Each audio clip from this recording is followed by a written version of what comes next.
ओम प्रणाम भगवान। आज की बोध कथा का शीर्षक है आनंद बांटो। तो भगवान, एक साध्वी एक ट्रेन में यात्रा कर रही थी। उसने अपने पास एक झोला रख छोड़ा था और बार बार झोले में हाथ डालती और कुछ बाहर फेंकती। आखिर जो और यात्रियों की जो जिज्ञासा बढ़ी कि ये क्या फेंक रही है बाहर, तो फिर वे रुक न सके। उन्होंने कहा कि क्षमा करें, अकारण आपके कार्य में बाधा देना हम उचित नहीं मानते, लेकिन हमारी जिज्ञासा अब सीमा से बाहर हो गई है।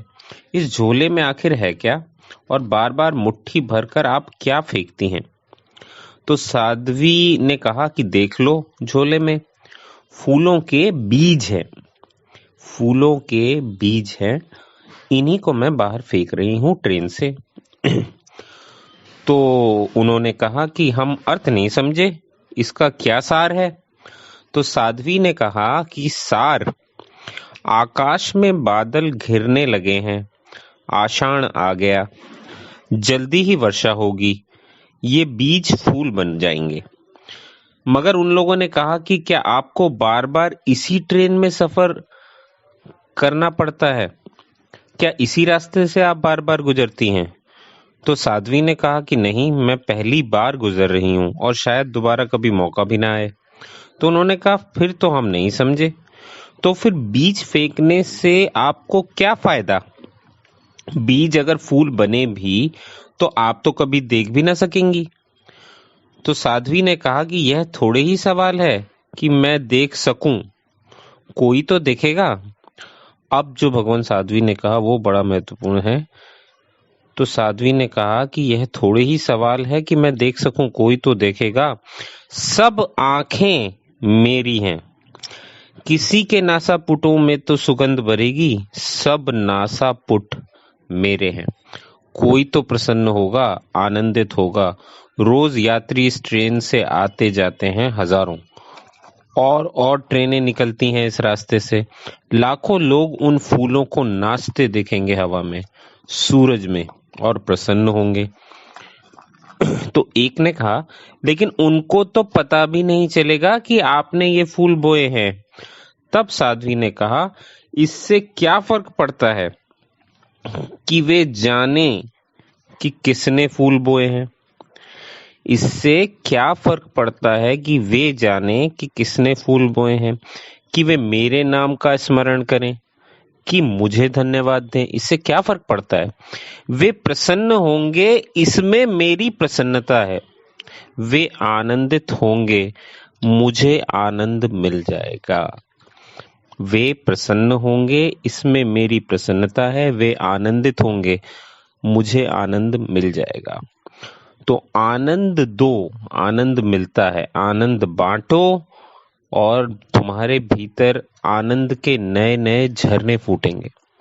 साध्वी कहती है कि आनंद देव तुम्हें नाम दिया है, आनंद देव, तो फिर दो, आनंद को बांटो।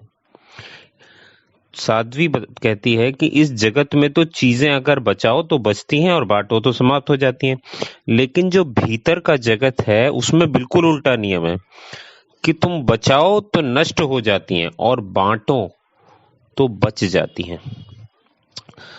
साध्वी कहती है कि मृत्यु के क्षण में तुम पाओगे तुम्हारे साथ वही जाएगा जो बांटा, जो दिया, जो बेशर्त दिया, जिसमें कोई अपेक्षा भी ना रखी, जिसमें उत्तर की कोई आकांक्षा भी न थी, जिसमें धन्यवाद मिले इतना भी भाव नहीं था। ऐसा जो दिया वही तुम्हारे साथ जाएगा, वही तुम्हारी असली संपदा है, वही तुम्हारा संचय है।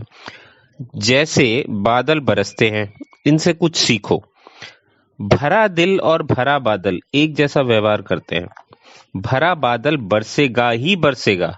भरा बादल बोझिल है। वो भरा बादल जब बरसता है तो तप्त धरती पर और पी जाता है, और पी जाती है धरती जब उसके रस को। तो धन्यवाद देती है धरती को। वो तो बादल धन्यवाद देता है धरती को, क्योंकि धरती ने उस बादल को निर्भार किया, बोझ से मुक्त किया। और जो भरा दिल है, भरा दिल भी इसी तरह धन्यवाद करता है उसका, जो उसके प्रेम से उसे निर्भर करता है, जो उसके आनंद से उसे निर्भर करता है। ध्यान रखना, साध्वी कहती है कि ध्यान रखना, जल बहता रहे तो स्वच्छ होता है, रुक जाए तो गंदा हो जाता है। बहोगे स्वच्छ रहोगे, रुकोगे सड़ जाओगे।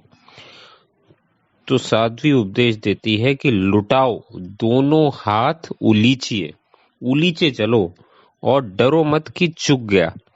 जितना उलीचोगे उतना ही भरोसा आएगा और नए झरने आनंद के खुलने लगेंगे और नए द्वार खुलने लगेंगे।